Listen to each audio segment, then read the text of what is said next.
Bem, pessoal, vamos de dominância da BTC, que segue caindo igual uma jaca. O que está segurando a dominância nesse momento é a base da nuvem de Shimoku no diário. Gente, eu recebo uma tonelada de mensagens aqui no canal de pessoas associando a queda da dominância da BTC com uma eventual queda do preço da BTC. Não tem nada a ver uma coisa com a outra. A queda da dominância da BTC normalmente é concomitante a uma corrida de touros, a um bull run.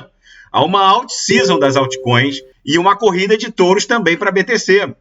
Normalmente, ela é concomitante a uma alta no preço de todo mundo cripto. Agora, a queda da dominância em si só significa que a BTC está ocupando um espaço menor dentro do market cap de todo mundo cripto. Especificamente, nesse momento, ela ocupa 40,45% do market cap de todo mundo cripto. E o que a queda da dominância tem a ver com as nossas análises e a visão do crescimento exponencial como um todo do mundo cripto? Gente, a Nasdaq está sendo drenada sob os nossos olhos. Tem uma reportagem hoje na Zero Hedge em que vários analistas de Skoll, banqueiros de Wall Street, se perguntando para onde o dinheiro está indo. O dinheiro sempre vai para algum lugar.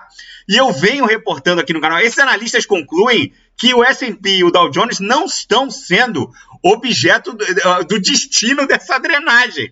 O dinheiro que saiu de Apple, Microsoft, Alphabet, Google, Amazon, Tesla, Meta, Facebook e Nvidia foram tantos trilhões, é coisa acima de 4 trilhões, não foi parar no Dow Jones, muito menos no S&P. Eles estão concluindo que o dinheiro muito provavelmente vai migrar para algo que realmente vai desromper. Só que eles não concluem que é efetivamente o mundo cripto, mas entra no espectro de ponderação aqui desses analistas. Com certeza, a gente que está vivenciando essa revolução, que hoje não é mais silenciosa. Quando o homem mais rico do mundo compra uma das principais redes sociais do planeta e diz que vai migrar para a Web3, é óbvio que isso é só o começo de um grande movimento, onde esses apps da Web2, que levaram a Apple a valer mais de 3 trilhões e que hoje vale só 2 trilhões e com certeza vai seguir drenando, esses apps que rodam nesses ecossistemas jurássicos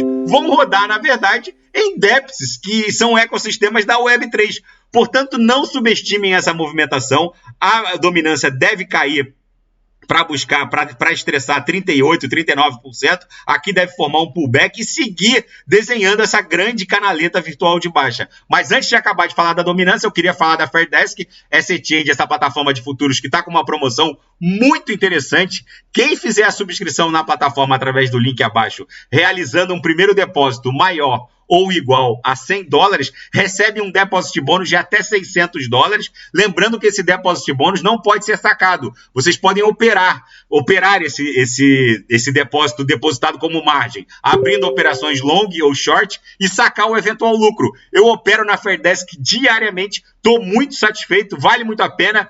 Gente, não subestimem essa queda da dominância, que vai promover uma alt-season sem precedente. Muitas altcoins vão mais que triplicar de valor em muito pouco tempo. Quando a BTC alcançar o all-time high dela em 69 mil, muita gente vai olhar para trás e vai ver que poderia ter decuplicado o próprio capital sem muito esforço. É só olhar o nível e o tamanho da revolução que está se desdobrando sob os nossos olhos. Não é todo dia que o homem mais rico do mundo resolve entrar para a Web3. E não é um movimento isolado. Isso que eu quero ponderar para vocês. Agora, banqueiros estão se perguntando, fazendo uma pergunta básica que a gente já tem resposta aqui no canal. O dinheiro sempre vai para algum lugar. Para onde o dinheiro está indo? É óbvio que o dinheiro, esses trilhões das Big Techs que foram drenados, muitos deles vão parar na Web3,